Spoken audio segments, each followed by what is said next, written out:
자,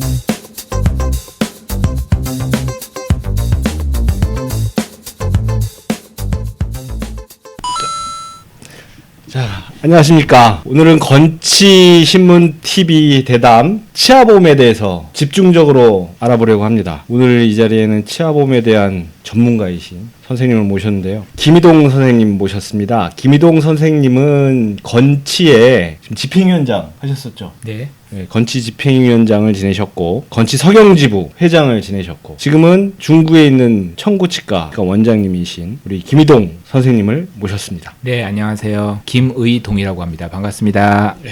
뭐 이제 건치 회원분들한테는 뭐 특별히 소개가 필요 없고 각종 요직을 다 거치셨기 때문에 바로 본론으로 들어가서 이 치아보험에 대한 이야기들을 굉장히 정말 전문적인 내용들을 쫙 정리해서 블로그에 남겼어요. 네. 이제 블로그를 저도 이제 최근에 들어가 봤는데 블로그 제목이 푸른 언덕이에요. 푸른 언덕? 이유가 있나요? 푸른 언덕을 정한 이유는요. 사실 청구치과의 뜻입니다. 아, 그러네. 청구 푸른 언덕이네. 아, 그렇구나. 난 또 이렇게 뭔가 사람들에게 뭐랄까 힐링을 제공하고 막 이런 의미인 줄 알았는데 그런 의미도 있긴 있어요. 그러니까 제가 의미를 갖다 붙인 거죠. 그래서 이제 푸른 언덕이라는 블로그를 하시는데 그 블로그에 여러 가지 개인적 이야기들도 있지만 정말로 많은 분들에게 도움이 될 만한 치아보험에 대한 이야기들이 있어요. 그래서 지금 치아보험 굉장히 많이 드시잖아요. 이거를 이게 워낙 광고를 많이 들긴 들어야 되는데 이게 듣는 게 맞나 이런 생각 많이 하거든요. 그런데 이거를 정확하게 알려주는 데는 없는 것 같아요. 제가 봐도 환자분들이 이렇게 나 치아보험 들었어요 하면 치과 의사들이 별로 이렇게 무관심해요. 그래서 뭐 이거 치아보험 이렇게 하세요 설명하는 데도 별로 없고 그리고 또 치아보험에 대한 설명을 자세히 해주는 치과는 뭔가 의심스러워.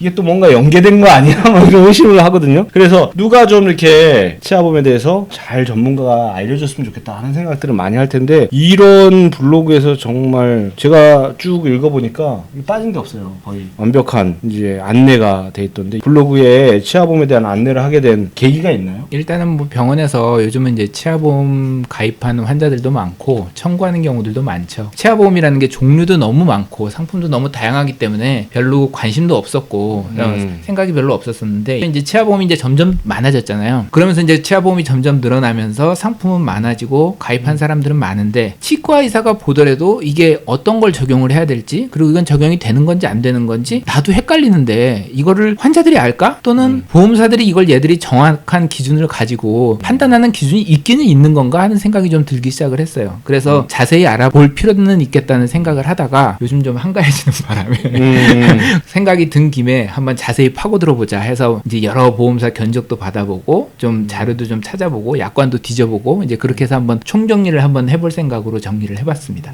아, 그렇습니다. 그래서 이제 시작을 하셨는데 이게 정리한 게 보통이 아니에요. 일단 치아보험으로 들어가서 보면 보장 항목을 분류해놨어요. 크게 딱 치아보험에서 보장하는 것 크게 분류하면 뭐가 있을까요? 뭐 치과에서 치료 구분 기준이 따로 있지만 치아보험에서 다루는 기준은 이제 보장 금액 기준으로 해서 크게 이제 세 가지로 보는 거죠. 보철 치료하고 보존 치료하고 그 외에는 이제 기타 치료로 분류를 했습니다. 보철 치료에는 임플란트, 브릿지, 틀니 그렇게 세 가지가 주로 이제 포함이 되고요. 그다음에 보존 치료는 흔히 저희들이 이제 떼우는 거라고 얘기하는 인레이나 온레이, 크라운, 레진 충전 뭐 이런 것들. 그다음에 이제 보험되는 아말감이나 뭐 글래스 아이오노머도 포함이 되기도 하고요. 그 외에 이제 나머지 치료들은 그 외 치료로 분류가 돼 있습니다. 이렇게 세 가지를 보장하는 게 치아보험이다. 네. 근데 이제 광고를 보다 보면 용어들을 알아야 될 게 있잖아요. 주요하게 용어로 제안하신 게 치아보험에 진단형과 무진단형이 있어요. 요거에 대한 개념을 좀 알고 해야 될 것 같아요. 진단형, 무진단형 이게 무슨 말이죠? 현재 국내 치아보험은 대부분 다 무진단형입니다. 무진단형? 그러니까 진단받지 않고 그냥 가입할 수 있는 보험으로 되어 있고요. 일부 보험사에서 진단형 치아보험이 아직 있긴 있어요. 그래서 알아보면 미리 치과에 가서 내가 진단을 받아서 나는 치아가 건강하다, 치료받을 게 거의 없다라는 게 진단을 받으면 미리 진단을 하고 드는 게 진단형. 그렇죠. 치료받은 것도 거의 없고 치료받을 것도 거의 없다라는 거를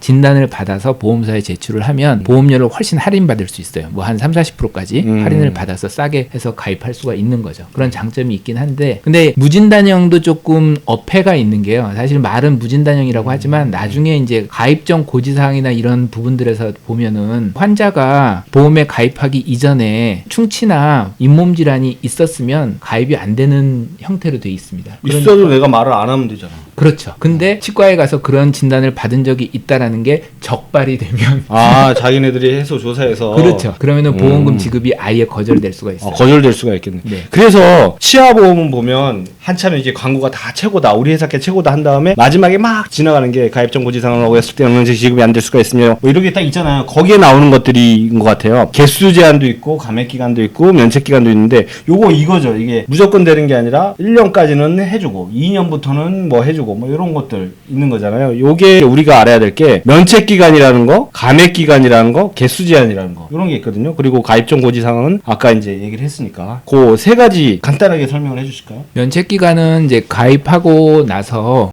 6개월 동안은 이제 이것도 회사들마다 약간씩은 다른데 대부분이 6개월로 돼 있어요. 그래서 그 동안에는 일을 예를 들어서 뺀다거나, 그러니까 가입하고 나서 6개월 내에 발치를 하면 그거에 대한 보험금은 전혀 못 받습니다. 그러니까 면책이라는 게 보험사의 책임이 없어진다라는 게 나의 면책이 아니라 그렇죠. 보험사의 면책이라고. 그렇죠. 아, 이거 헷갈리는 사람 많겠는데? 나 뭐 잘못한 거 없나 이런 생각하는데 보험사가 책임이 없다. 보험사에서 책임을 지지 않겠다라는 거죠. 책임을 지지 않겠다는 기간, 면책 기간. 그 논리의 근거는 그건 것 같아요. 그러니까 치아보험이라는 게 네가 건강할 때 원래 가입하는 거다. 아까 이제 가입장 고지 사항이지만 네가 진짜 병이 많은데 치료비 받아내려고 보험 가입하는 거는 원래 인정하지 않는 거다. 근데 네가 보험을 가입을 했으니까 건강해서 가입을 했는데 6개월 내에 발치를 했다면 너 속인 거 아니야? 갑자기 발치할 정도로 병이 생기진 않으니까 그럴 수 있다. 억울한 사람 나오겠는데 나는 진짜로 진행돼서 이렇다고 할 수도 있는 건데 이건 어쨌든 그러니까 면책 기간은 짧은 게 좋겠네요. 그렇죠. 근데 이제 대부분 6개월로 돼 있고요. 보험사에서도 대신에 파절은 면책 기간을 두지 않습니다. 그러니까 파절이라고 하면 깨진 거. 그렇죠. 상해를 입어서 그렇지. 깨진 거는 그거는 면책 기간을 두지 않고 가입하자마자 바로 적용받을 수 있고요. 그건 내가 의도한 게 아니니까. 감액 기간은 그러면 이제 뭐 조금만 지급한다는 얘기네요. 보통 50%만 지급을 합니다. 50%? 그러니까 감액 기간이 제가 볼 때는 보험사에 아주 묘수인 것 같아요. 아. 그러니까 면책 기간은 뭐 나름대로 이해는 되는데 6개월이 조금 지난 기간에서 그러면은 다 줘야 되지 않냐. 근데 이제 그렇지. 치아 질환의 특성도 있고 하다 보니까 이제 보험사들이 일반적으로 보통 한 2년이 지나야 100% 보험금을 다 지급을 해줘요. 그래서 2년 기다리는 환자들이 많이 있거든요. 2년이 지나야지 돈 다 나온다고. 그럼 그 사이의 기간은 어떻게 하냐. 절충을 해서 면책 기간은 0%고 2년 후는 100%니까 요 중간은 50%만 주겠다. 감액 기간이죠. 애매하게 해. 우리 그러니까 감액 기간은 어쨌든 내가 충치가 생겨서 일을 뽑았어. 6개월 내에 뽑으면 한 푼도 안 줘. 보험회사에서 1년 만에 뽑았어. 그러면 그 기간은 이제 임플란트 하는데 원래 100만 원 보장하기로 했으면 감액해서 50%만 준다. 50만 원만 주겠다. 그렇죠. 이거죠. 개수 제한은 이건 알겠네요. 뭐 1년에 몇 개 해준다. 그런 건데 이것도 뭐 특별하게 알아야 될 게 있나요? 개수 제한 하는 것도? 아니요. 이거는 회사마다 조건이 많이 달라서요. 이거는 사실 이제 비교할 때 자기가 이제 주로 원하는 보장 상품이 개수 제한이 어떻게 되는지, 특히나 치료받을 게 많은 사람이라면 이제 개수 제한이 좀 중요하죠. 그러니까 면책 기간과 감액 기간은 근데 보험사별로 되게 비슷해요. 거의 같기 때문에 별로 비교할 건 없고요. 이제 개수 제한은 보험사별로 상품별로 차이가 좀 꽤 있습니다. 그러니까는 계속 있는 상품이 있고 2년까지는 3개, 2년 이후에는 무제한 뭐 이런 상품도 있고요. 굉장히 다양해요. 그래서 자기가 제일 필요한 상품 위주로 개수 제한을 따져보는 것은 필요합니다. 그러면 요거는 어때요? 그러니까 면책 기간이 6개월이고 감액 기간이 2년이라고 치면 내가 아파서 내가 일을 3개월째 뽑았어. 그리고 나서 9개월째 임플란트를 했어. 그러면 이게 감액이 적용되는 건가요? 아니요. 그거는 기준이 뭐가 되느냐인데요. 임플란트는 발치일이 기준이에요. 발치를 언제 했느냐. 시술하는 날짜 기준이 그렇죠. 아니라 시술 날짜를 예를 들어서 내가 3개월 뒤에 발치를 하고 2년 뒤엔 100% 나오니까 내가 2년 기다렸다가 2년 그렇지. 뒤에 임플란트를 하겠다. 한 푼도 못 받아요. 왜? 발치를 면책 기간에 했기 때문에 2년, 3년을 기다려도 한 푼도 못 받습니다. 야, 요거는 진짜로 알아야 되겠네. 알아야 되겠네. 이게 임플란트를 시술한 날짜 기준. 그러니까 브릿지도 마찬가지겠죠? 그렇죠. 브릿지나 임플란트를 시술한 날짜 기준이 아니라 그 원인이 되는 발치를 한 날짜 기준으로 이 면책 기간, 감액 기간을 정한다. 그렇죠. 보존 치료는 치료 시작일이 기준이에요. 충치 생긴 날짜는 알 수가 없잖아. 그러니까. 그리고 그렇지. 보존 치료는 치료 기간이 그렇게 길진 않잖아요. 그러니까는 보통 이제 치료 시작일을 기준으로 해서 뭐 감액 기간도 1년 뭐 이렇게 2년 좀 다양한데 보존 치료는 대개는 크게 문제되는 경우는 별로 없을 것 같아요. 근데 이제 주로 이제 보철 치료가 문제죠. 치료 한 날짜를 기준으로 생각할 이해하기 쉬운데 절대 그렇지 않다는 거죠. 야, 요거는 강조를 쫙 해서 해줘야 되겠는데, 발치 일자 기준이다. 임플란트나 브릿지 같은 거. 네. 그러니까 했으면 바로 하는 게 낫다는 거죠. 어차피 보험금 못 받으니까. 네. 그렇죠. 아, 그렇습니다. 그 다음에 또 그 이제 글에 올려주신 게 가입전 고지사항이나 이런 것도 있는데, 이건 뭐 진단형 무진단형 할 때 우리가 얘기했던 거고. 근데 가입전 고지사항고 한 가지 더 해야 돼요. 근데 그 기간이 굉장히 중요해요. 그러니까 가입전 고지사항이 세 가지거든요. 네. 첫째는 이제 틀니를 끼고 계십니까? 이제 그건 간단하죠. 틀니를- 틀니를 끼고 있으면 가입이 안 된다는 얘기예요. 아예 네. 내가 지금 사실은 틀니를 있지만 나중에 틀니를 임플란트로 바꾸고 싶을 수도 있잖아. 그런데 기본적으로는 틀니를 끼고 있으면 이제 음. 구강 상태가 매우 안 좋다고 생각을 해서인지 틀니를 착용한 노인분들을 대상으로 따로 마련된 상품이 있기는 해요. 그렇긴 보통의 하지만 치아보험은 그렇죠. 틀니를 끼고 있으면 가입이 안 된다. 네, 네. 가입을 할 때 계약서에는 그 내용이 들어가고 아. 예를 들어서 전화로 가입을 한다면 상담사가 반드시 얘기를 하는 거죠. 녹취를 하고 세 가지를 물어보는 거예요. 틀니를 끼고 계십니까? 두 틀니. 번째가 1년 내에 치과에서 충치 진단을 받은 적이 있거나 충치 치료를 받은 적이 있느냐? 있으면 못해요. 뭐 난 하나 치료했는데. 네, 못해요. 그런 게 없어. 나 하나만 딱 해도 가입을 못 한다고. 그러면 사실은 요럴 수도 있겠네. 내가 검진 날짜가 내일이 1년이야. 1년마다 검진을 하니까. 그래서 검진을 받고 가입을 할까 이렇게 고민 중인데, 그럴 거면 차라리 가입이 안 될 수도 있으니까 가입을 하고 검진 받는 게 낫겠네. 그렇죠. 이거는 사소한 팁이 되겠네. 네. 그리고 또 그 다음에 세 번째는 잇몸 질환이 있어서 5년 이내에 잇몸 질환으로 발치한 적이 있거나 잇몸 수술이 필요하다는 진단을 받은 적이 있습니까? 5년? 5년이요. 너무 긴데? 그죠. 이게 이제 제일 대표적인 문제 사항 중에 하나라고 생각을 합니다. 5년 이내에 발치를 했는지도 헷갈리는 분들도 많은. 이거 못할 것 같은데? 근데 이게 적발이 되면 아무것도 못 받아요. 야, 이건 보험회사에서 좀 무리하게 좀 이렇게 그거다. 치과회사들도 5년 그 전에 내가 이걸 권고했었나 헷갈릴 수가 있는데, 치주 상태 달라지면. 그리고 여기서 잇몸 수술이라는 게 실제로 그 잇몸 왜 잇몸 치료가 있잖아요. 이제 치과에서 흔히 표현하는 이제 전문 용어로 하면 이제 되게 큐렛이라고 많이 하고 치주 소파술이라고 그러는데, 소파술을 제가 알기로는 얘들 기준으로는 수술 영역으로 치는 거예요. 맞아요. 그러면 외과적 치주 치료니까 수술인 그렇죠. 거지. 자, 그럼 무슨 얘기냐면 그렇죠. 요. 스케일링을 하고 이 사람이 잇몸 치료가 좀 필요하다. 근데 잇몸 치료 받지도 않았어요. 잇몸 치료가 필요하다는 진단을 차트에 써놨어요. 그럼 그 기록을 나중에 치아보험사에서 뒤져서 찾아내면 진단을 한번 내렸다는 이유로 이후에 발치하고 임플란트 받은 것까지 한 푼도 못 받게 돼요. 야, 요거는 문제 제기를 좀 해야 되겠다. 이게 보면 전체적으로 아니고 치주 소파술을 필요하다고 차트에 적거나 하는 경우 많잖아요. 네. 그리고 또 의심이 돼서 하는 경우도 있고. 그런데 그걸 그렇게 되면 보장을 안 해준다. 일단은 이게 5년을 기한을 해서 치주 치료.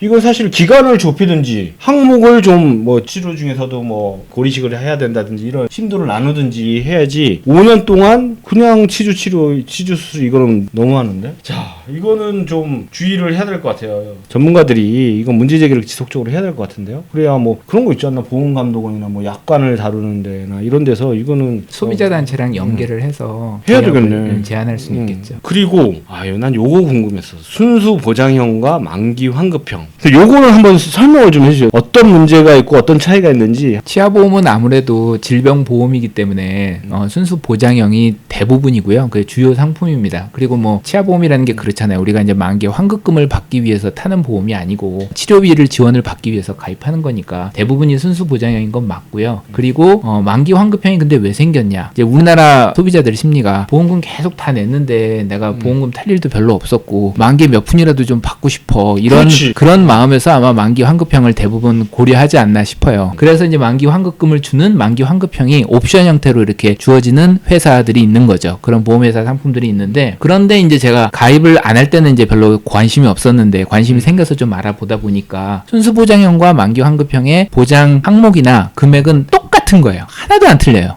이제 일부 보험사에서는 아주 미세한 항목에서 정말 눈꼽만큼 차이가 나는 경우가 있긴 있어요. 있긴 있는데 어떤 보험회사 상품은 아주 100% 다 똑같아요. 거의 그러니까 보장 항목은 똑같다. 그리고 단지 만기 환급형은 옵션으로 뭐냐면 만기 환급금을 받는 거예요. 그러니까 당연히 보험료는 더 낼 거 아니에요. 아하, 그렇지. 그건 당연히 문제지. 그건 당연하죠.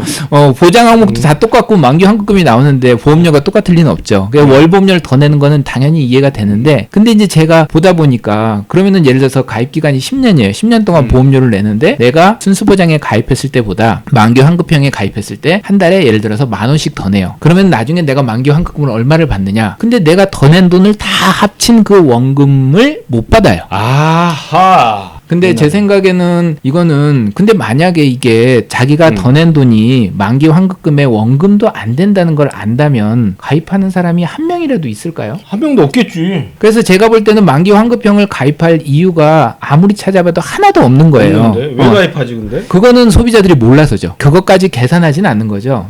만기 환급형이니까 조금 더 내기는 하는데 만기 환급금을 주니까 뭐 원금보다는 뭐 몇 푼이라도 더 주겠지 얼마는 안 되긴 하겠지만 그렇게 생각하지 않을까요? 그러니까 가입을 하겠죠. 그래서 제가 볼 때는 이거는 전혀 납득할 수 없는 사항이라서 이건 정말로 제가 금융감독원에 민원을 제기를 했어요. 이제 민원을 제기했어요? 네. 보통 분이 아니시라니까.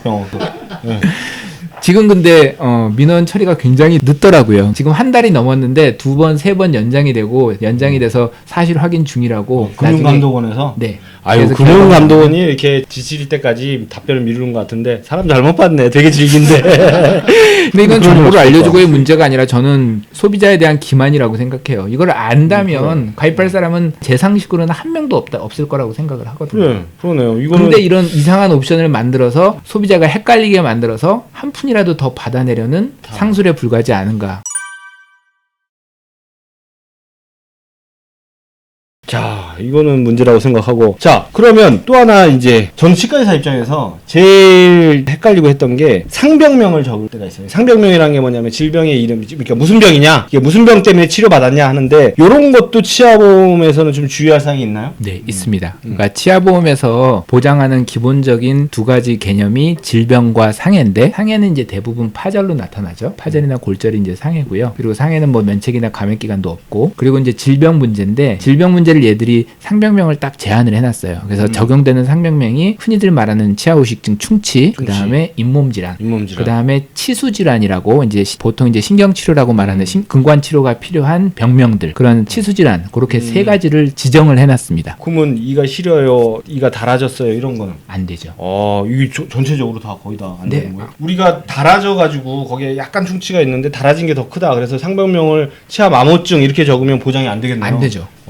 이거는 진짜 알아야 되겠네. 그건 상해니까. 크랙이 상병명이 없어요. 그게 좀 애매모호해요. 크랙이 상병명이 없기 때문에 그걸 파절로 만약에 적는다면 보험 적용은 가능한데 크랙이 파절이 인정이 되느냐라는 문제는 논란의 소지가 있습니다. 그러니까 상병명 제한에서 나타나는 제일 대표적인 2가지 문제점이 아까 얘기했던 흔히 많이 나타나는 마모증, 닳거나 파여서 떼우는 경우 많은데 보험 적용 하나도 안 된다는 얘기고요. 2번째는 이건 치과의사가 좀 조심해야 될 건데 잔존치근요. 이제 치아가 부러지거나 깨지거나 해서 뿌리만 남은 거. 뿌리만 남게 되었을 때 이제 이걸 상병명을 잔류치근, 뭐 잔존치근 이렇게 표시를 하는데 잔류치근, 잔존치근이라는 상병명으로 발치를 하게 되면 그 치아는 보험금 안 나와요. 이것도 문제네. 그러니까 그러면 이게 잔류치근, 잔존치근이다 해서 하는 거는 보장 항목이 없으니까 안 하고, 그러면 요 잔존치근이 된 이유가 충치 때문에 잔존치근이 된 거니까 치아 우식증으로 적어야 되겠네. 그렇죠. 그러네. 썩어서 그런 거니까 충치라고 적어주시든지, 썩어서 깨졌으니까 파절이라고 적든지 그렇게 적어주셔야 돼요. 근데 우리는 이게 결과만 보니까 잔존치근이라고 적기도 하는데 이건 주의해야 되겠네요. 치아보험사 약관에 그래서 질병에 관련해서 얘들이 상병명을 뭐라고 하냐면 치아 관련 질환만 인정을 해준다고 그래요. 그러면서 치아 관련 질환이 뭐냐면 치아 주요 질환이 아까 얘기한 충치와 잇몸 질환과 치수 질환, 그 3가지만 인정을 하는 거죠.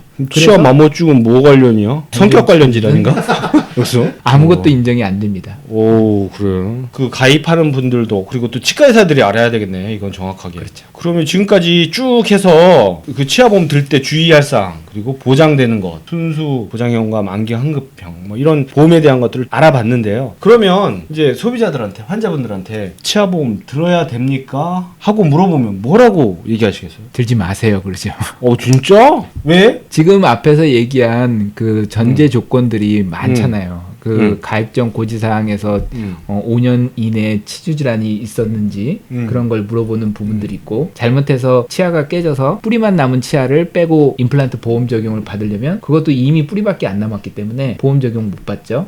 그렇지. 그 다음에 그러고 나서 가입을 했다면 그동안 또 내는 보험료들이 굉장히 크잖아요. 보험료 큰데 감액 기간, 면책 기간 다 지나서 2년 이상 보험료를 내면 보통 임플란트 몇 개 비용은 내는 겁니다, 사실. 그렇지. 그렇게 되는데 그러고 나서 나서도 만약에 더 이득을 보려면 정말 쉽지 않은 일이라는 거죠. 그렇지. 맞아. 그렇기 때문에 차라리 그 돈을 모아서 적금을 드시라는 얘기입니다. 그게 훨씬 더 현명한 선택이라고 생각하는 거죠. 강하게 말씀을 하셨는데 그래도 이제 보험을 또 걱정되니까 이게 드는데 생각해보면 우리는 이미 보험을 들고 있잖아요. 나라에서 하는 보험을 들고 있는데 이건 진짜 건강보험으로 제대로 보장해주면 좋을 것 같다는 생각을 가장 많이 하는 게 치과 아닌가요? 건강보험 보장성 이 부분은 좀 나중에라도 한번 다뤄볼 필요가 있을 것 같아요. 또 하나, 저도 이제 치과를 운영하고 있지만 치과 의사들이 이 치아보험에 대해서 또 알아야 될 것들이 있을 것 같아요. 마지막으로 치과 의사들이 이 치아보험에 대해서 알아야 될 것과 치과 의사들에게 하고 싶은 말씀이 있다면. 첫 번째는 아까 얘기했던 이제 상병명 문제가 있고요. 상병명을 현재 치아보험 구조상 인정하는 상병명이 그렇게 세 가지밖에 없기 때문에 이외의 상병명을 적을 때는 좀 신중해야 된다는 거. 그리고 이제 그 중에서 이제 가장 대표적인 게 잔류치근이라고 생각을 해요. 잔류치근을 적으실 때는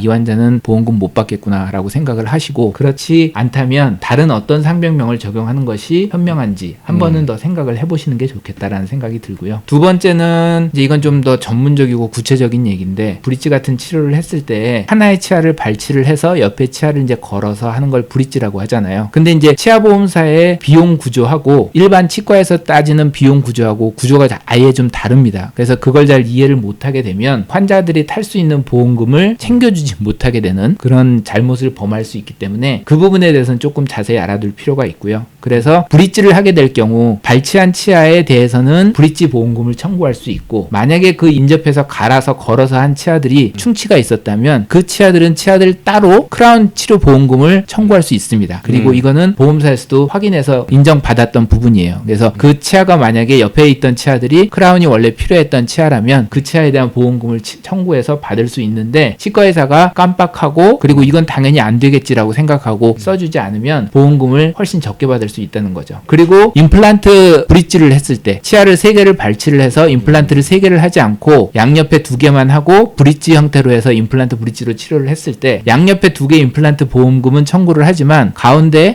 연결해서 건 치아는 아예 임플란트 보험금을 청구를 안 하는 경우가 많은데 임플란트 보험금은 청구가 안 되지만 그 가운데 걸어서 한 치아도 브릿지 보험금을 청구할 수가 있어요. 그러면 브릿지 보험금 같은 경우는 수십만 원이 되기 때문에 그 내용 하나를 적는 거에 따라서 환자는 수십만 원이 왔다 갔다 할 수 있는 거죠. 이게 보면 보험금을 우리가 부을 때는 보험회사에서 제깍제깍 빼가니까 꼬박꼬박 붙지만 탈 때는 왠지 내가 이제 그냥 돈이 생기는 것 같이 생각하니까 악착같이 받아내지를 않는 것 같거든요. 보험회사는 악착같이 받아내는데 그래서 이건 그냥 무심코 넘기는 게 많은데 진짜 이거는 치과의사들이 이런 거는 꼼꼼하게 좀 적어줄 필요가 있는 것 같아요. 긴 시간 굉장히 정말 좋은 얘기를 많이 해주신 것 같아요. 많은 도움이 됐을 것 같은데 이거를 다시 한번 이제 얘기하면 이렇게 얼마나 걸렸어요? 이렇게 정리하는데? 한 달 정도 걸린 것 같아요. 이거 한 달에 다 했다고? 더 걸렸겠지. 또 괜히 또 줄여서 얘기하지 말고 또. 이거 대단하신데 제가 이제 이걸 보시는 분들한테 권해드리자면 아까 얘기했던 푸른언덕이라는 블로그에 들어가시면 이 치아보험에 대한 오늘 방송 내용들이 굉장히 자세하게 나와 있거든요. 이게 신문에도 연재가 된다고 하니까 이거는 한번 자세히 보시면 좋을 것 같아요. 자, 오늘 장시간 굉장히 이제 고생하셨는데 방송 나오신 소감 어떠세요? 방송이 처음이라 굉장히 좀 어색하고요. 하지만 사회자분께서 편안하게 진행해 주셔서 아주 즐겁게 잘 촬영한 것 같습니다. 오늘 유익한 얘기 진지하게 아주 정말 정확하게 얘기해 주신 김동 선생님께 감사드리고요. 또 여기 앞에 방청객들 앉아 계시는데 방청객들은 진짜 정보를 처음 접해본 정보들이 많은 것 같아서 진행하는 저도 방청객들도 많은 도움이 됐던 것 같습니다. 이게 미진한 부분이나 좀 부족한 부분은 댓글로 질문을 남겨주시거나 아니면 이후에 연재되는 저희 신문을 다시 한번 참고해 주시기 바라고요. 오늘 방송은 여기서 마치겠습니다. 감사합니다. 감사합니다.